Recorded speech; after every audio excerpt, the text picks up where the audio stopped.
Story 3 of Round the Fire Stories by Arthur Conan Doyle. This recording is in the public domain. Story 3, The Man with the Watches. There are many who will still bear in mind the singular circumstances which, under the heading of the Rugby Mystery, filled many columns of the daily press in the spring of the year 1892. Coming, as it did, at a period of exceptional dullness, it attracted perhaps rather more attention than it deserved, but it offered to the public that mixture of the whimsical and the tragic which is most stimulating to the popular imagination. Interest drooped, however, when, after weeks of fruitless investigation, it was found that no final explanation of the facts was forthcoming, and the tragedy seemed from that time to the present to have finally taken its place in the dark catalogue of inexplicable and unexpiated crimes. A recent communication, the authenticity of which appears to be above question, has, however, thrown some new and clear light upon the matter. Before laying it before the public, it would be as well, perhaps, that I should refresh their memories as to the singular facts upon which this commentary is founded. These facts were briefly as follows. At 5 o'clock on the evening of the 18th of March in the year already mentioned, a train left Euston Station for Manchester. It was a rainy, squally day, which grew wilder as it progressed, so it was by no means the weather in which anyone would travel who was not driven to do so by necessity. The train, however, is a favourite one among Manchester business men who are returning from town, for it does the journey in 4 hours and 20 minutes, with only 3 stoppages upon the way. In spite of the inclement evening, it was, therefore, fairly well filled upon the occasion of which I speak. The guard of the train was a tried servant of the company, a man who had worked for 22 years without blemish or complaint. His name was John Palmer. The station clock was upon the stroke of 5, and the guard was about to give the customary signal to the engine driver, when he observed 2 belated passengers hurrying down the platform. The one was an exceptionally tall man, dressed in a long black overcoat with astrakhan collar and cuffs.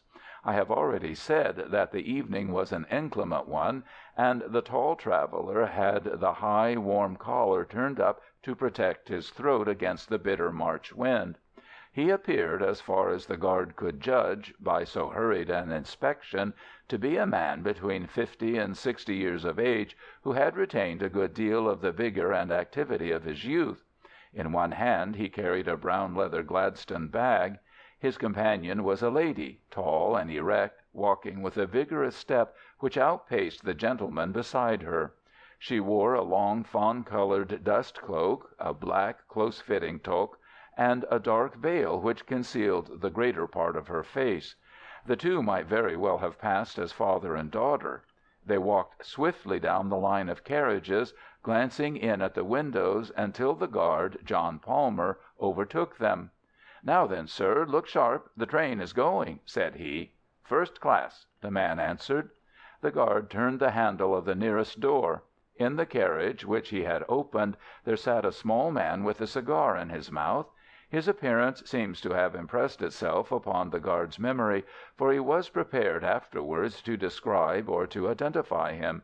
He was a man of 34 or 35 years of age, dressed in some grey material, sharp-nosed, alert, with a ruddy, weather-beaten face, and a small, closely cropped black beard.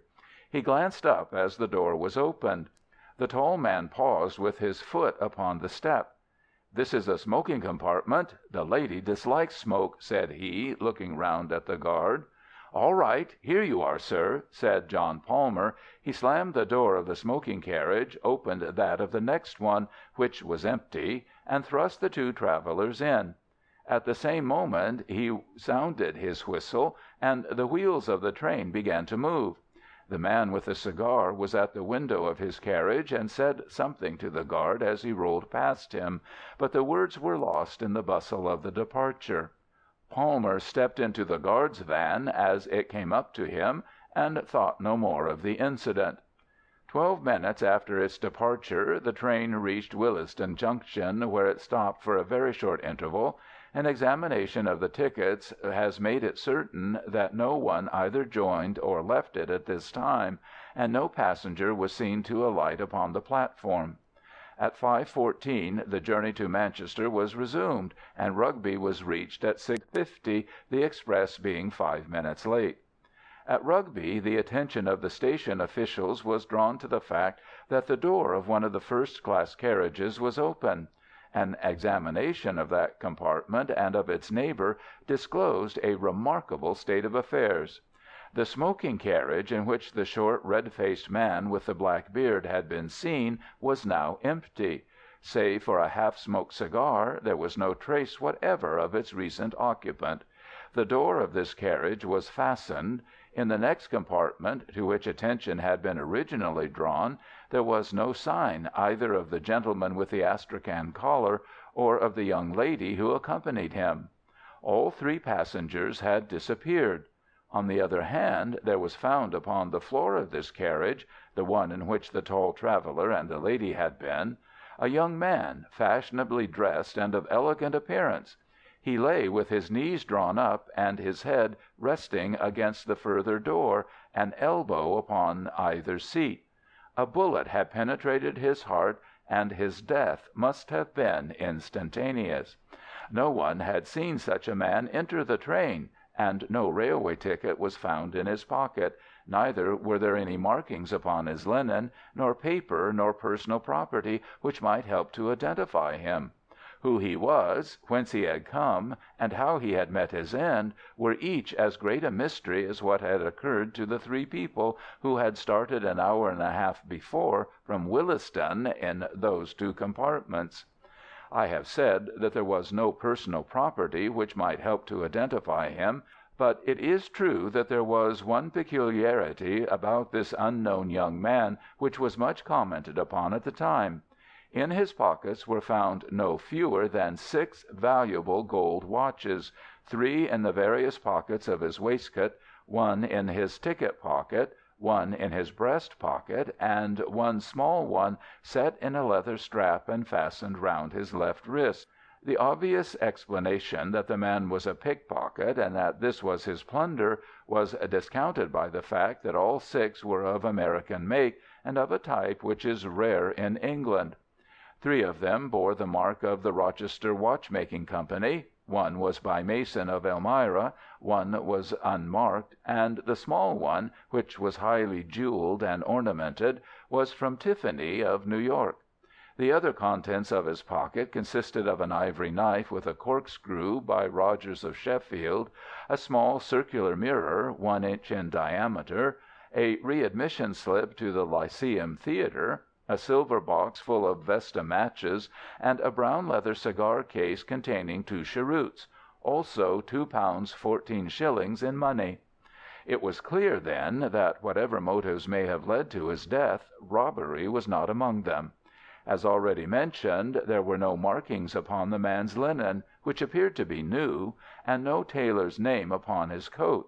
In appearance he was young, short, smooth-cheeked, and delicately featured. One of his front teeth was conspicuously stopped with gold. On the discovery of the tragedy, an examination was instantly made of the tickets of all passengers, and the number of the passengers themselves was counted. It was found that only 3 tickets were unaccounted for, corresponding to the 3 travellers who were missing. The express was then allowed to proceed, but a new guard was sent with it, and John Palmer was detained as a witness at Rugby. The carriage, which included the 2 compartments in question, was uncoupled and sidetracked. Then, on the arrival of Inspector Vane of Scotland Yard and of Mr. Henderson, a detective in the service of the railway company, an exhaustive inquiry was made into all the circumstances. That crime had been committed was certain. The bullet, which appeared to have come from a small pistol or revolver, had been fired from some little distance, as there was no scorching of the clothes. No weapon was found in the compartment, which finally disposed of the theory of suicide, nor was there any sign of the brown leather bag which the guard had seen in the hand of the tall gentleman. A lady's parasol was found upon the rack, but no other trace was to be seen of the travellers in either of the sections. Apart from the crime, the question of how or why 3 passengers, one of them a lady, could get out of the train and one other get in during the unbroken run between Williston and Rugby was one which excited the utmost curiosity among the general public, and gave rise to much speculation in the London press. John Palmer, the guard, was able at the inquest to give some evidence which threw a little light upon the matter. There was a spot between Tring and Cheddington, according to his statement, where on account of some repairs to the line, the train had for a few minutes slowed down to a pace not exceeding 8 or 10 miles an hour. At that place it might be possible for a man, or even for an exceptionally active woman, to have left the train without serious injury. It was true that a gang of platelayers was there, and that they had seen nothing, but it was their custom to stand in the middle between the metals, and the open carriage door was upon the far side, so that it was conceivable that someone might have alighted unseen, as the darkness would by that time be drawing in. A steep embankment would instantly screen anyone who sprang out from the observation of the navvies.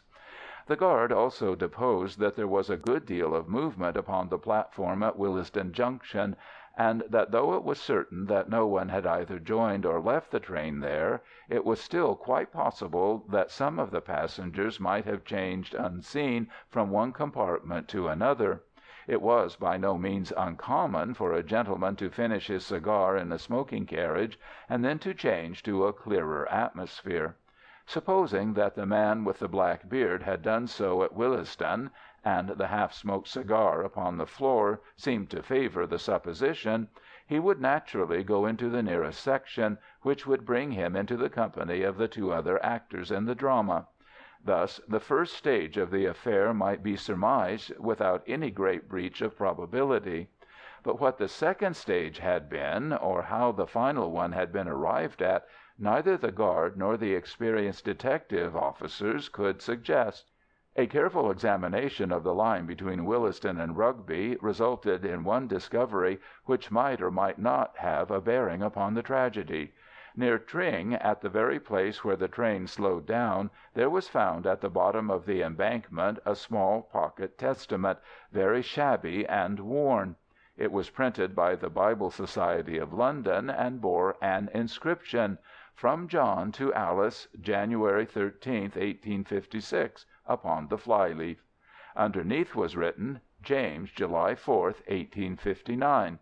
and beneath that again, "Edward, November 1st, 1869." All the entries being in the same handwriting. This was the only clue, if it could be called a clue, which the police obtained, and the coroner's verdict of murder by a person or persons unknown was the unsatisfactory ending of a singular case. Advertisement, rewards, and inquiries proved equally fruitless, and nothing could be found which was solid enough to form the basis for a profitable investigation. It would be a mistake, however, to suppose that no theories were formed to account for the facts. On the contrary, the press, both in England and in America, teemed with suggestions and suppositions, most of which were obviously absurd.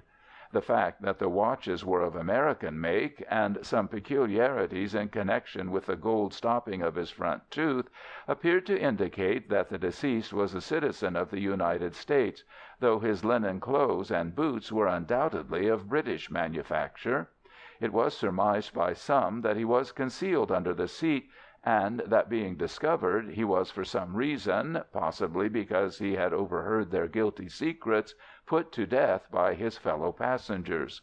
When coupled with generalities as to the ferocity and cunning of anarchical and other secret societies, this theory sounded as plausible as any.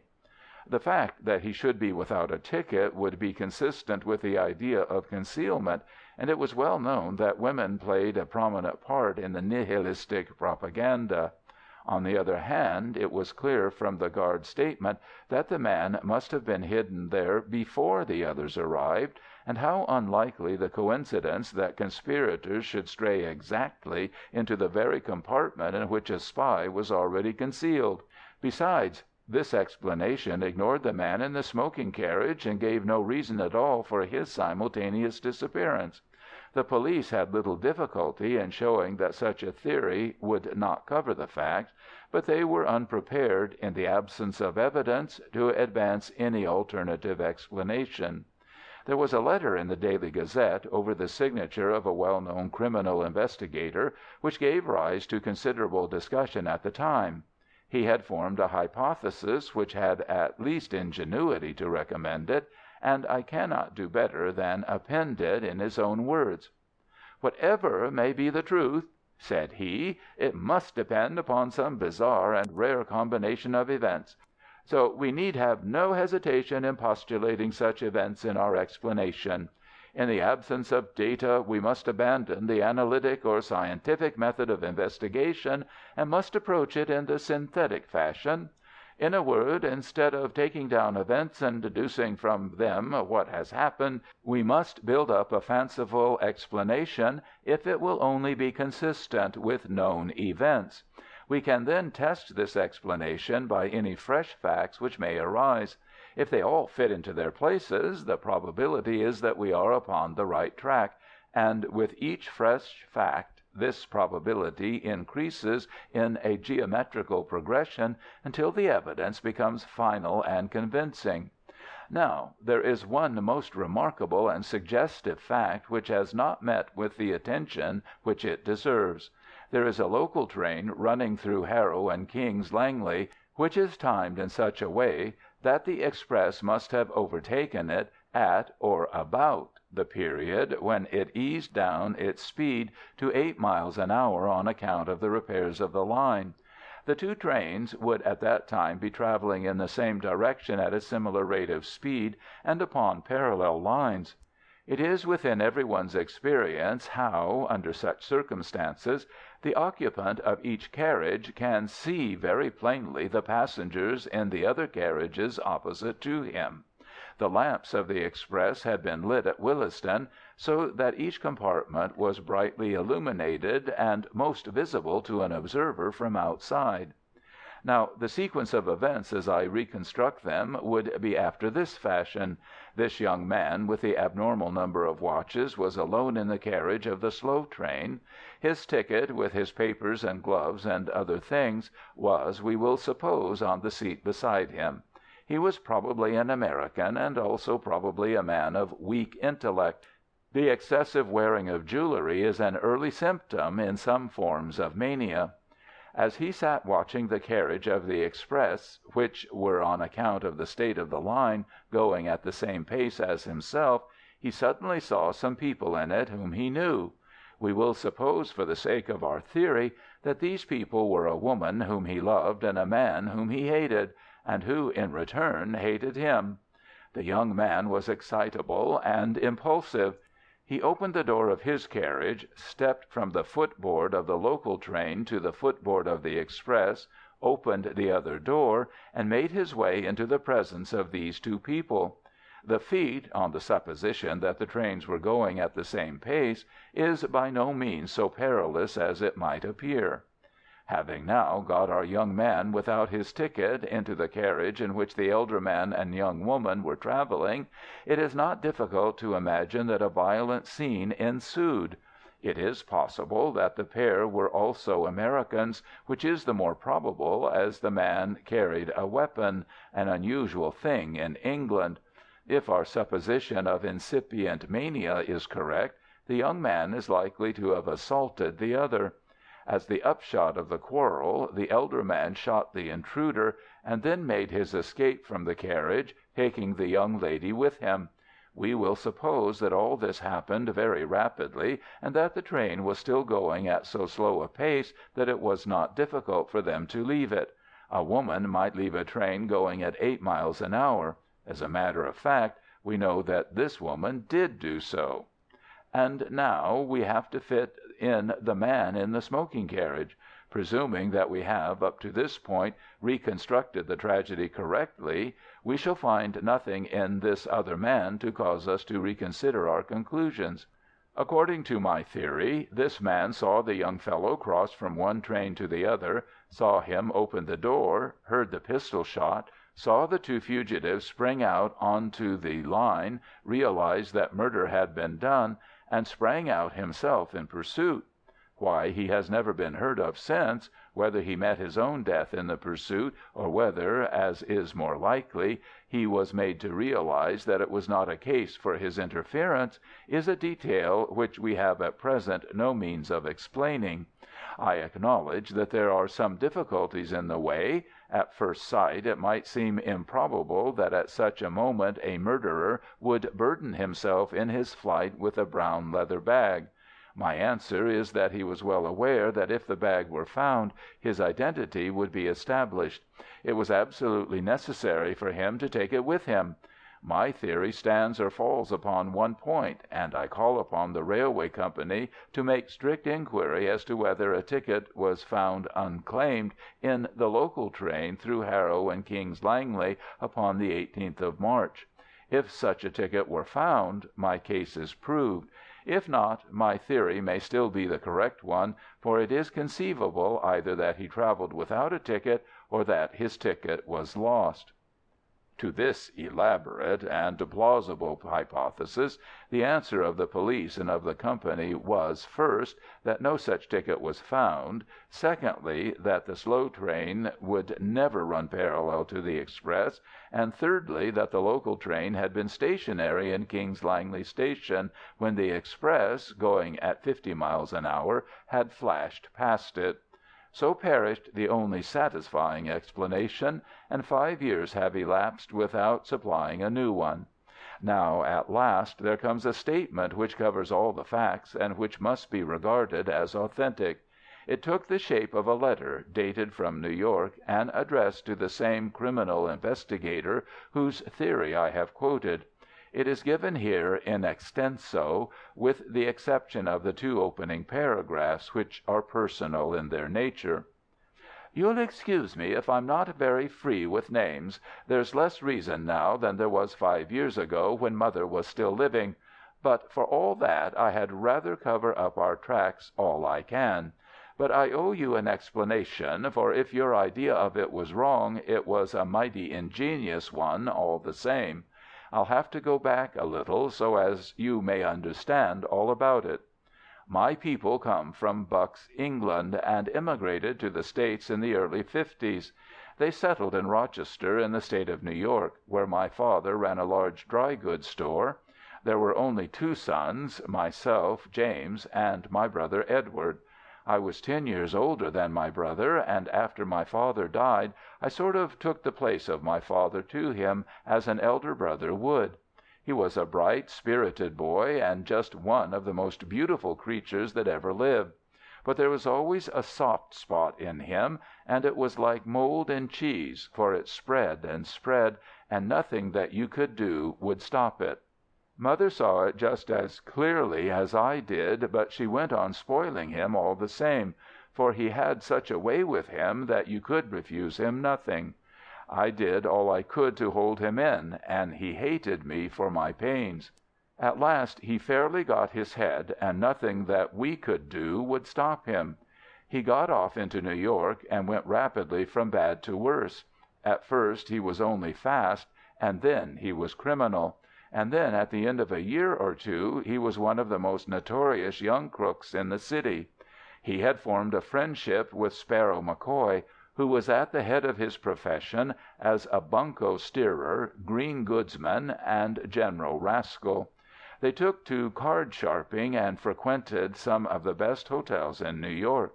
My brother was an excellent actor. He might have made an honest name for himself if he had chosen. And he would take the parts of a young Englishman of title, of a simple lad from the West, or of a college undergraduate, whichever suited Sparrow McCoy's purpose.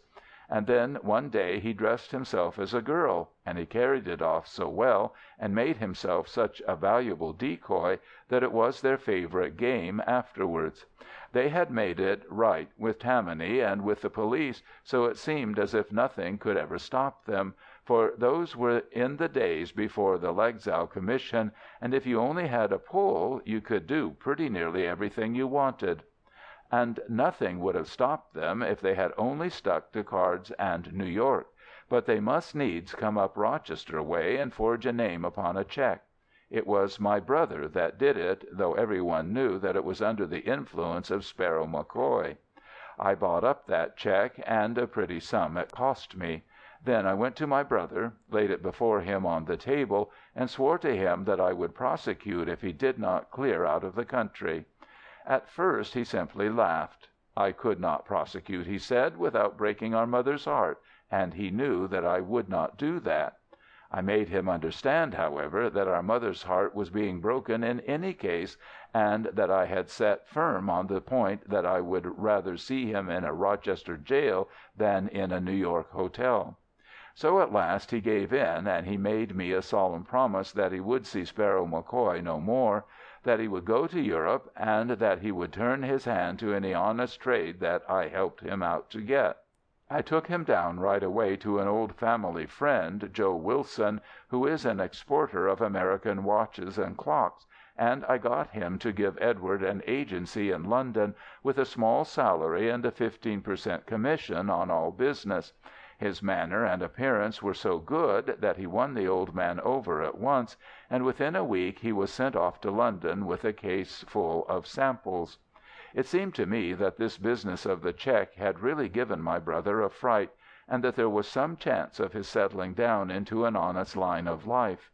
My mother had spoken with him, and what she said had touched him, for she had always been the best of mothers to him, and he had been the great sorrow of her life. But I knew that this man Sparrow McCoy had a great influence over Edward, and my chance of keeping the lad straight lay in breaking the connection between them. I had a friend in the New York detective force, and through him I kept a watch upon McCoy. When, within a fortnight of my brother's sailing, I heard that McCoy had taken a berth in the Etruria, I was as certain as if he had told me that he was going over to England for the purpose of coaxing Edward back into the ways that he had left. In an instant I had resolved to go also, and to put my influence against McCoy's. I knew it was a losing fight, but I thought, and my mother thought, that it was my duty. We passed the last night together in prayer for my success, and she gave me her own testament that my father had given her on the day of their marriage in the old country, so that I might always wear it next my heart. I was a fellow traveller on the steamship with Sparrow McCoy, and at least I had the satisfaction of spoiling his little game for the voyage. The very first night I went into the smoking-room and found him at the head of a card-table with half a dozen young fellows who were carrying their full purses and their empty skulls over to Europe. He was settling down for his harvest, and a rich one it would have been. But I soon changed all that. "Gentlemen," said I, "are you aware whom you are playing with?" "What's that to you? You mind your own business," said he with an oath. "Who is it, anyway?" asked one of the dudes. "He's Sparrow McCoy, the most notorious card-sharper in the States." Up he jumped with a bottle in his hand, but he remembered that he was under the flag of the effete old country, where law and order run, and Tammany has no pull. Jail and the gallows wait for violence and murder, and there's no slipping out by the back door on board an ocean liner.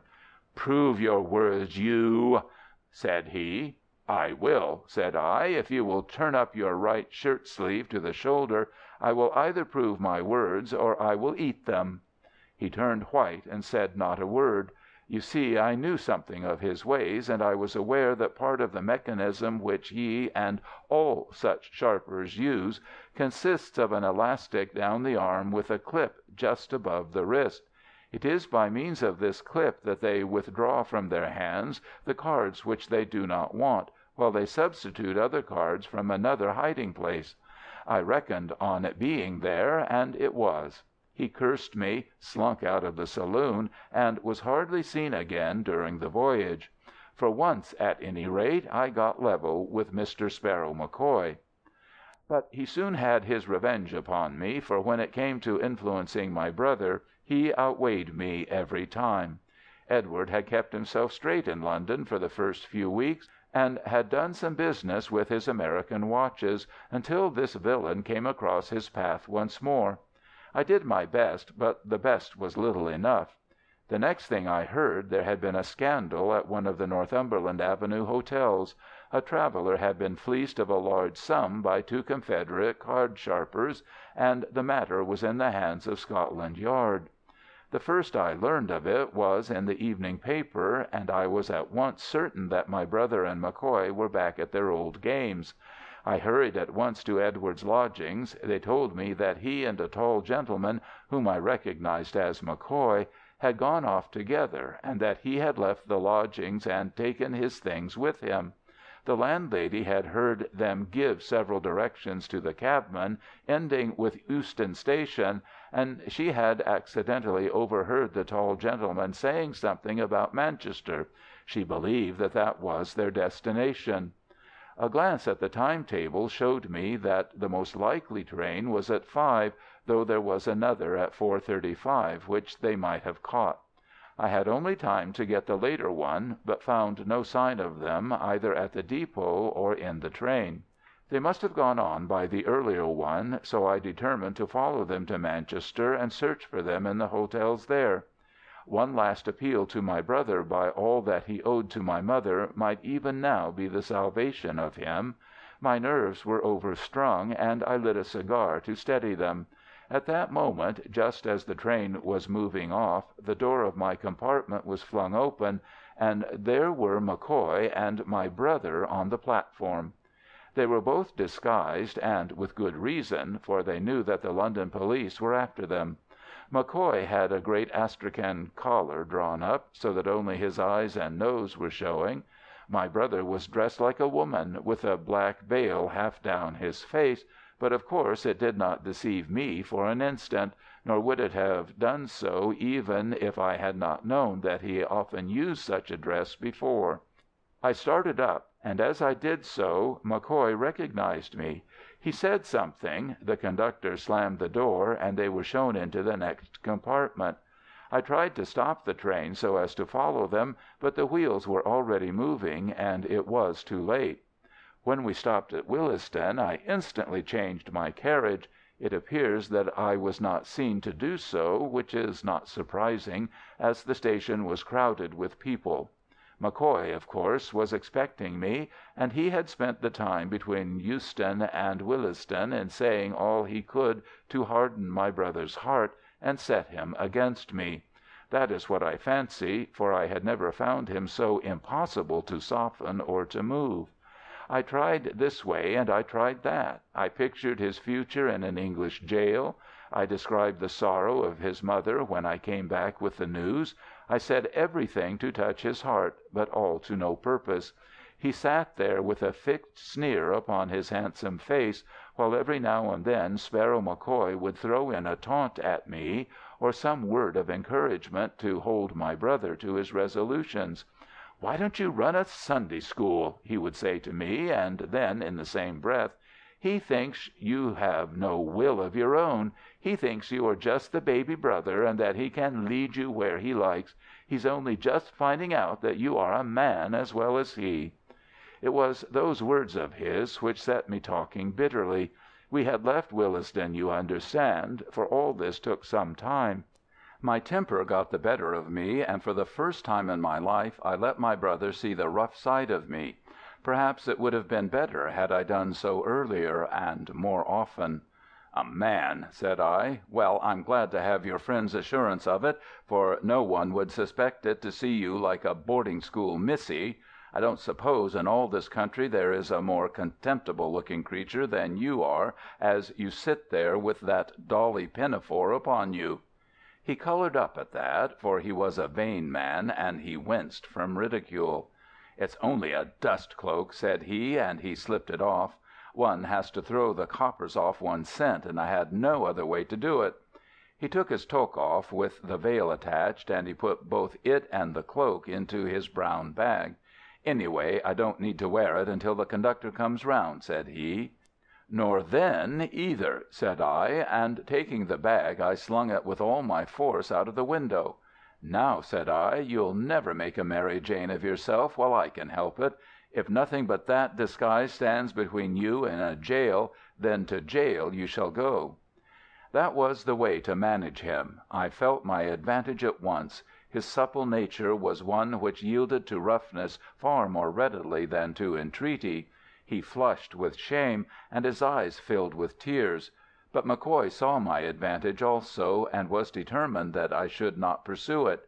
"He's my pard, and you shall not bully him," he cried. "He's my brother, and you shall not ruin him," said I. "I believe a spell of prison is the very best way of keeping you apart, and you shall have it, or it will be no fault of mine." "Oh, you would squeal, would you?" he cried, and in an instant he whipped out his revolver. I sprang for his hand, but saw that I was too late, and jumped aside.